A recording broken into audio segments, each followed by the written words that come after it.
लोकनेता YouTube चॅनलमध्ये आपणा सर्वांचे स्वागत आहे।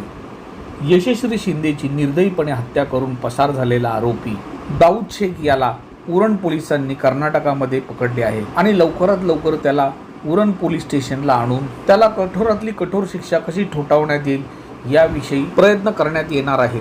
आरोपी दाऊद शेख याला जास्तीत जास्त शिक्षा व्हावी यासाठी वंचित बहुजन आघाडीचे रायगड जिल्हाध्यक्षांनी उरण पोलीस विभागाचे एसीपी डॉक्टर विशाल मेहरे पाटील यांना भेटून पीडित कुटुंबाला योग्य न्याय देण्यासाठी आरोपीला फाशीची शिक्षाच देण्यात यावी यासाठी निवेदन देण्यात आले। त्याप्रसंगी डॉक्टर सकपाळ, सामाजिक कार्यकर्ते व सल्लागार, वंचित बहुजन आघाडीचे उरण तालुका अध्यक्ष तुकाराम खंडागळे व पदाधिकारी आणि अमोल शेजवळ तसेच भारतीय बौद्ध महासभा उरण तालुका अध्यक्ष तसेच जीवन ज्योती ज्येष्ठ नागरिक संघाचे सचिव कमलाकर जाधव, खजिनदार रामभाऊ खंडागळे आणि महिला युवा रायगड जिल्हाध्यक्ष पुष्पा सकपाळ इत्यादी वंचित बहुजन आघाडीचे पदाधिकारी यावेळेस उरण पोलीस विभागाचे एसीपी डॉक्टर विशाल मेहरे पाटील यांना भेटून आरोपीला फाशीची शिक्षाच देण्यात यावी यासाठी निवेदनाद्वारे त्यांच्याकडे मागणी करण्यात आली।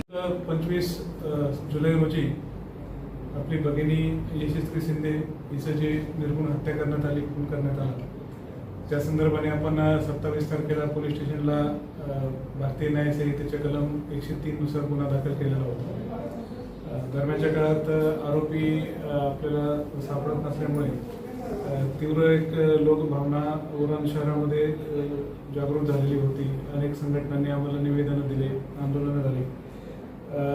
माझ्यासोबत आता जे वंचित बहुजन आघाडीचे पक्षाचे कार्यकर्ते आहेत त्यांनी देखील आम्हाला एक निवेदन दिलं शांततापूर्ण मार्गाने, आणि यातील आरोपी जो आहे त्याला कसं कठोरात कठोर शासन होईल त्या संदर्भात प्रयत्न करण्यासंदर्भात त्यांनी आम्हाला सूचना दिलेल्या आहेत।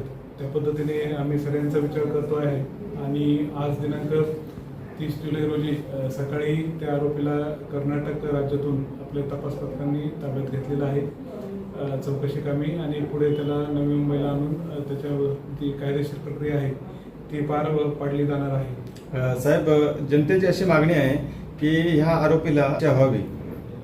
नक्कीच जे कायद्यानुसार आहे त्याला केस म्हणून आपण याला ट्रीट करून न्यायालयासमोर सर्व सक्षम पुरावे मांडण्याचा प्रयत्न करणार आहोत। त्याच्यामध्ये कुठलीही कुचराई किंवा हलगर्जीपणा होणार नाही आणि आरोपीला कठोरातील कठोर शिक्षा कायद्याच्या मार्गाने कशी होईल या संदर्भात आमचा प्रयत्न राहील। धन्यवाद।